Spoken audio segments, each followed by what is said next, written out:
J'irai là-bas parmi les anges, près d'Emmanuel, me consoler, passant mon temps à la louange. Dire à Jésus un grand merci. Amen, amen, amen. Quelqu'un dit avec moi la voix de mes pensées. La voix de mes pensées. La voix de mes pensées. Plus forte que la voix de ma prière. Plus forte que la voix de mes prières. Ce matin, j'aimerais te parler sur le thème très rapidement. Quand mes pensées parlent plus fort que ma prière. Quand mes pensées dominent sur ma prière. Écoutez-moi, mes amis. J'aimerais que tu apprennes à mettre tes pensées en accord avec ta prière. Parce que si tu ne parviens pas à avoir un contrôle sur tes pensées, ta prière n'aura pas d'impact.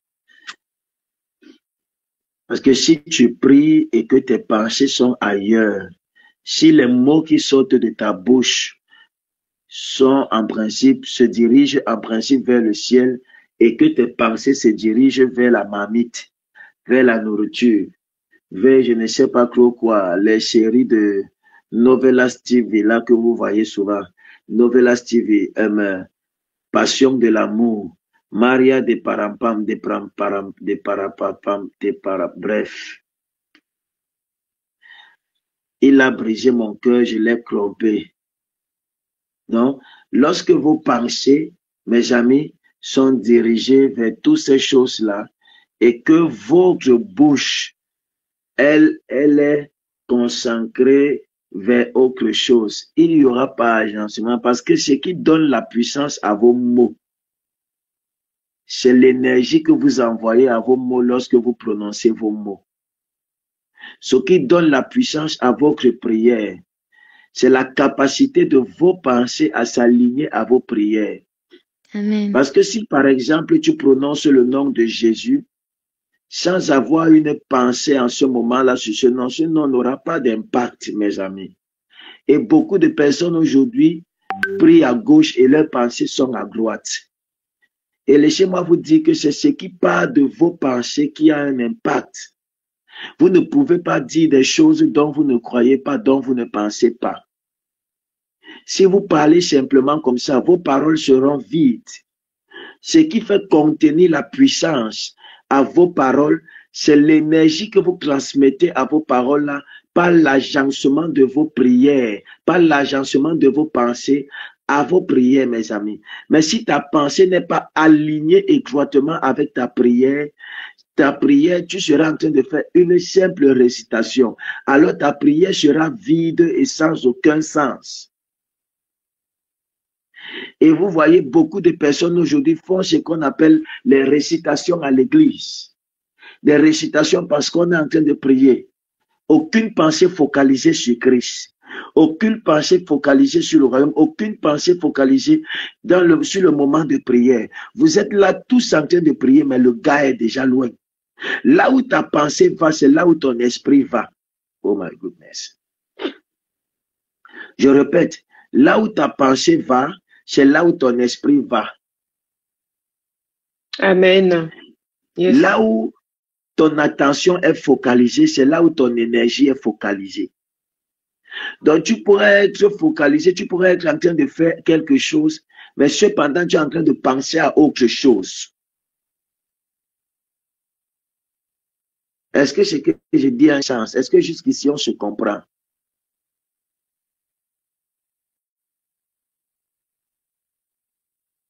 Amen, Daddy. Amen. Alors, parfois, mes amis, j'aimerais que vous compreniez que ce qui donne la puissance à vos paroles, ce sont vos mots. C'est pourquoi Jésus-Christ dit, ce n'est pas ce qui entre dans la bouche de l'homme qui souille l'homme, mais c'est ce qui sort de sa bouche. Parce qu'en principe, Jésus-Christ Et il est en train de dire que ce qui sort de la bouche de l'homme provient du cœur de l'homme. Alors, qu'est-ce qui se produit si ce qui sort de ta bouche n'est pas aligné et agencé avec ce qui sort de ton cœur? Parce que les pensées ne sont pas les produits du cerveau, les pensées sont le produit du cœur. Parce que le cœur est le centre du fonctionnement, mes amis, de l'organisme humain. On se comprend? Oui. Alors, peu importe combien vous priez, peu importe combien vous chantez, peu importe combien vous adorez, mes amis, si vos pensées ne sont pas alignées avec la volonté de Dieu, elles peuvent annuler l'effet de vos prières. Parce que ce qui donne la parole, la puissance à tes paroles, c'est tes pensées. Amen. Amen. Alors, beaucoup de personnes aujourd'hui sont prisonniers, mes amis, de leurs pensées, enfermés dans des schémas, mes amis, mentaux, qui les maintiennent captifs. D'autres encore sont enracinés dans leur imagination, prenant chaque rêve pour une révélation divine sans discernement. Mais la parole de Dieu nous enseigne, mes amis, une chose. La parole de Dieu nous enseigne, nous dit, nous donne la sagesse selon le livre de Psaume chapitre 19, le verset 15. Psaume chapitre 19, le verset 15. Que les paroles de ma bouche et la méditation de mon cœur te soient agréables. Éternel, mon rocher et mon rédempteur. Vous suivez ce que David va dire? Que les paroles de ma bouche et la méditation de mon cœur te soient agréables, mes amis. Amen. Autrement dit, ce que je pense en secret a autant d'importance que ce que je dis en prière. C'est ce que David était en train de dire, mes amis. Ce que je pense en secret a autant d'importance que ce que je dis en prière. Dieu regarde l'accord entre la bouche et le cœur. Je répète, quand tu pries, Dieu regarde l'accord entre la bouche et le cœur. Alors, peu importe le nombre de syllabes que tu agences, peu importe ta construction verbale, peu importe ta grammaire, peu importe ton apologie, mes amis, verbale, peu importe tes mots, tes propos, peu importe, mes amis, ton éloquence. Si tes mots ne sont pas agencés avec ton cœur, tes mots n'ont pas de puissance et Dieu ne les considère pas. Parce que lorsque tu pries, ce que Dieu entend, ce n'est pas le son de ta voix, c'est le silence de ton cœur. Wow. Am I talking to somebody?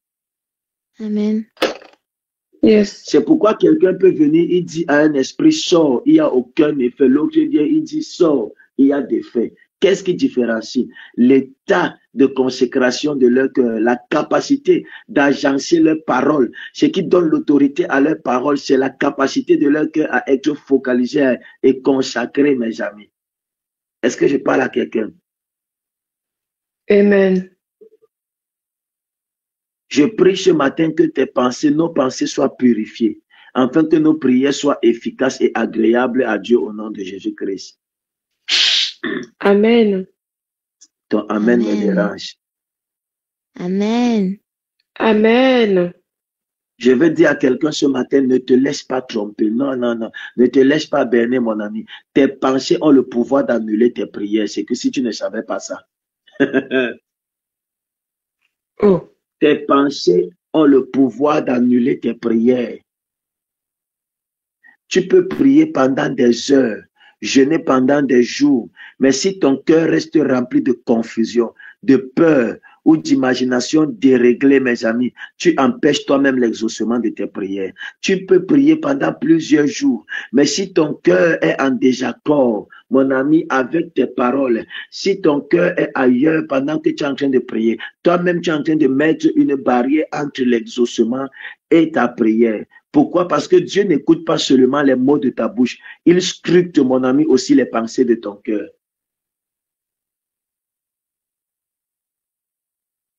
Yes.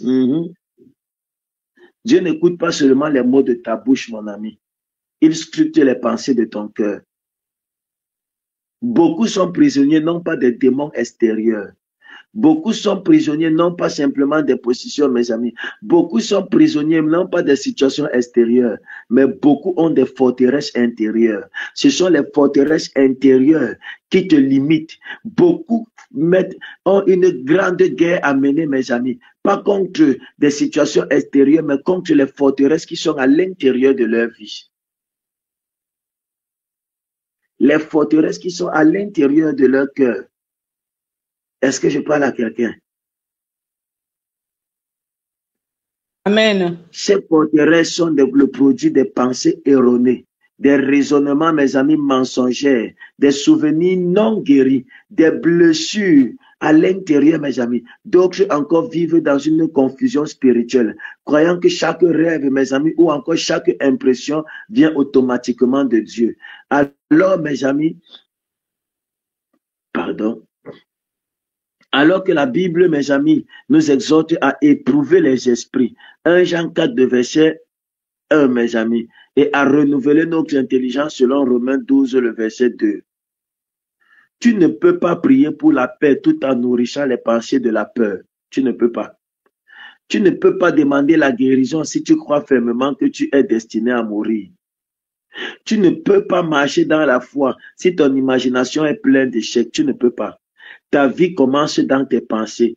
C'est pourquoi il est écrit dans 2 Corinthiens 10, le verset 5.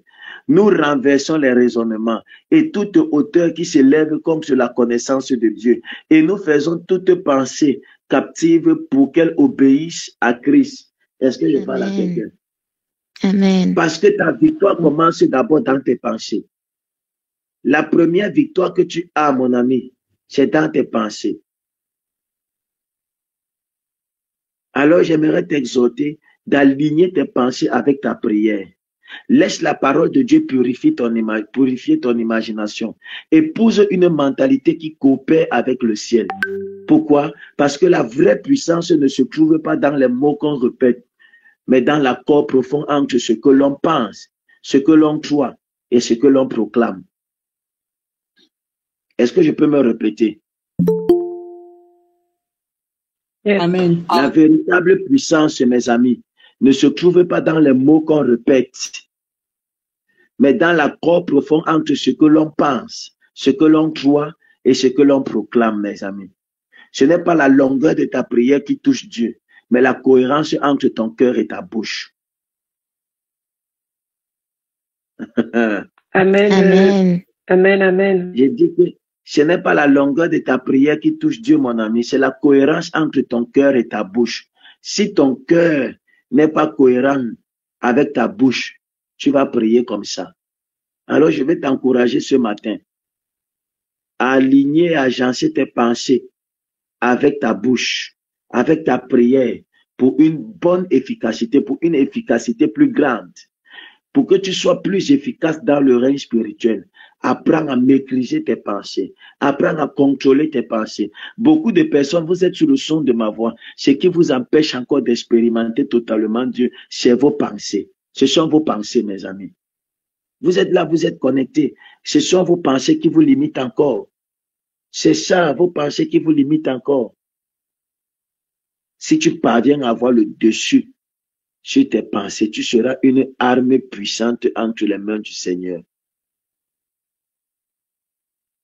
Dieu vous a appelé pour renverser les raisonnements autour de vous. Amen. Amen. Amen. Amen. Alors, le sujet de prière que je te donne en ce jour, ô Dieu, renouvelle mes pensées. Renouvelle mes pensées et donne à mes pensées de s'agencer avec ma prière. Renouvelle mes pensées, Seigneur. Purifie mes pensées. Crée en moi un cœur pur et un esprit bien disposé. Amen. Telle est ta prière. Abigail, que le Seigneur te bénisse. Amen. Que le Seigneur te bénisse dans le nom de Jésus-Christ. Amen. Toute loi familiale est brisée au nom précieux de Jésus-Christ. Amen. Toute loi familiale est brisée dans le nom puissant de Jésus-Christ de Nazareth. Amen. L'Éternel veut tes enfants. Est-ce que tu me suis, Abigail? Oui, papa. L'Éternel veut tes enfants. Il veut que tu le présentes, tes enfants, que tu le consacres, tes enfants. Il veut avoir l'autorité. Vous savez, mes amis, que je vous dise un mystère. Le Dieu que nous prions n'agit pas sous des alliances étrangères. Si tu ne sais pas faire alliance avec Dieu par rapport à tes enfants, tu limiteras. Tant bien même Dieu va vouloir agir, il ne pourra pas agir. Apprenez à présenter vos enfants au Seigneur. À les amener devant la présence de Dieu, à les présenter. L'Éternel me dit, à la kaïta me prophételi, talagea gangwagadi avant. Toute loi dans ta famille est brisée. Amen. Amen, amen, amen, amen. Oh, oui. Toute loi dans ta famille est brisée. Toute loi qui parle contre le succès, toute loi qui parle dans ta famille est brisée. L'Éternel te libère de toute prison familiale au nom puissant de Jésus-Christ. Tu ne vivras pas dans le cercle de la famille, les répétitions. Cela s'arrête à partir de toi. Au nom puissant de Jésus-Christ de Nazareth. Tu apportes la différence. Les hôtels de ta famille sont renversés dans le nom puissant de Jésus-Christ. Amen. Que le feu de l'Éternel t'embrasse. Amen. Soyez bénis ce matin dans le nom puissant de Jésus-Christ. Merci, papa. Amen. Amen. Soyez puissamment bénis et que la grâce de l'Éternel soit sur vous dans le nom puissant et précieux de Jésus-Christ de Nazareth. Soyez bénis dans le nom puissant de Jésus-Christ. Amen. Soyez bénis dans le nom puissant de Jésus-Christ de Nazareth. Amen, amen. Cet après-midi, à la prière de midi, je vais te parler de quelque chose de puissant. Ne manque pas la prière. Je vais te révéler un mystère sur l'alliance, mon ami, et la relation avec Dieu. Yes. Amen. Je vais te parler sur le prix à payer pour marcher avec Dieu. Soyez bénis, mes amis. Rendez-vous tout à l'heure. Shalom, shalom, shalom. Shalom, shalom. Merci. Excellente journée à tous. Merci. Excellente journée à vous aussi. Soyez bénis. Amen, amen, amen. N'hésitez pas à liker, à partager la chaîne et à vous abonner. Soyez bénis.